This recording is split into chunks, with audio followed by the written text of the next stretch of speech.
For the fourth and final selection from the Grayson Wilkins Library this morning, we'll be reading the follow-up to our previous read, The Gruffalo.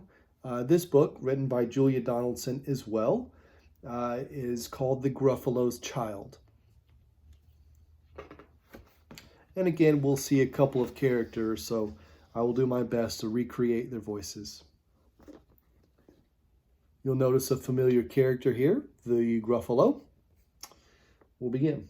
The Gruffalo said that no Gruffalo should ever set foot in the deep dark wood. Why not? Why not? Because if you do, the big bad mouse will be after you.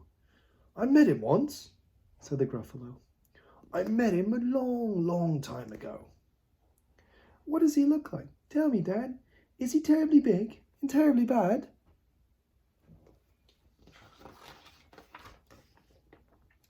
I can't quite remember, the Gruffalo said.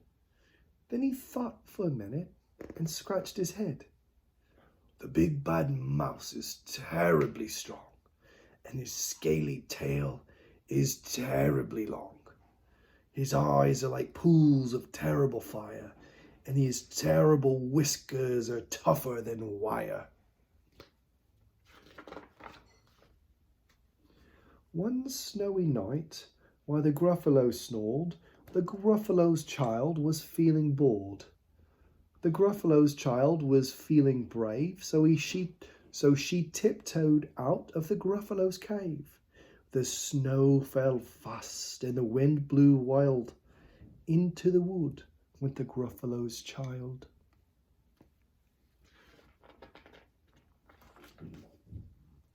Aha! Oh!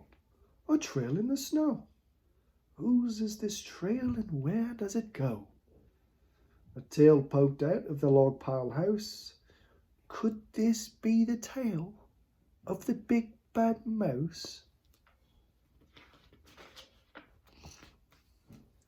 Out slid the creature. His eyes were small, and he didn't have whiskers. No, none at all.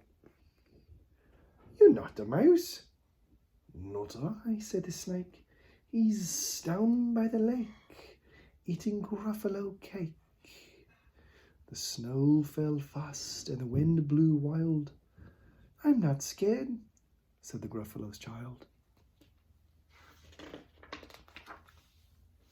Aha, oh, marks in the snow. Whose are those claw marks? Where did they go? Two eyes gleamed out of a treetop house.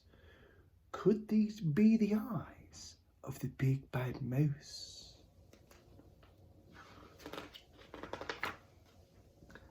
Down flew the creature. His tail was short, and he didn't have whiskers of any sort. You're not a mouse. Too, not I. But he's somewhere nearby, eating Gruffalo pie. The snow fell fast and the wind blew wild. I'm not scared, said the Gruffalo's child. Aha, oh, a track in the snow. Whose is this track and where does it go? Whiskers at last, and an underground house. Could this be the home of the big bad mouse?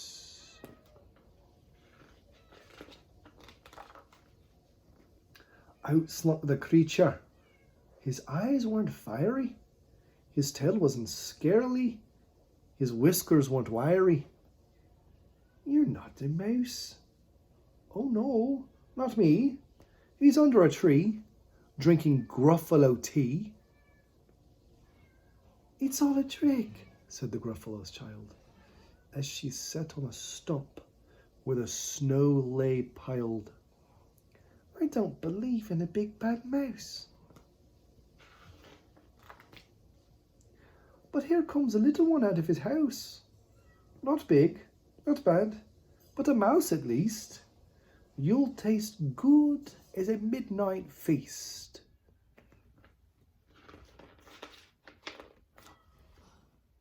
Wait, said the mouse. Before you eat, there's a friend of mine that you ought to meet. If you let me hop on a hazel twig, I'll beckon my friend, so bad and big. The Gruffalo's child unclenched her fist. The big bad mouse, so he does exist.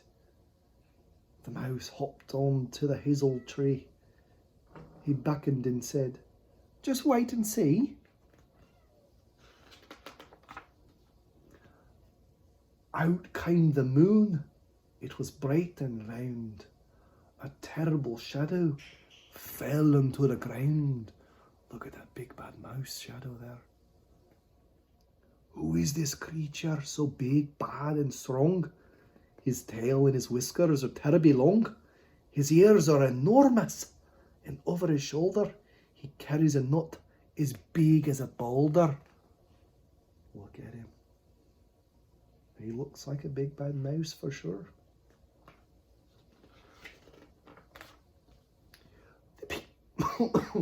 Excuse me, forgive me. The big bad mouse, yelled the Gruffalo's child. The mouse jumped down from the twig and smiled. Aha, oh, prints in the snow. Whose are these footprints? Where do they go? The footprints led to the Gruffalo's cave, but the Gruffalo's child was a bit less brave. The Gruffalo's child was a bit less bored.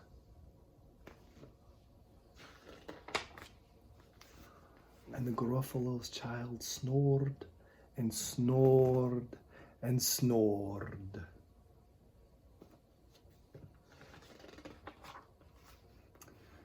The end.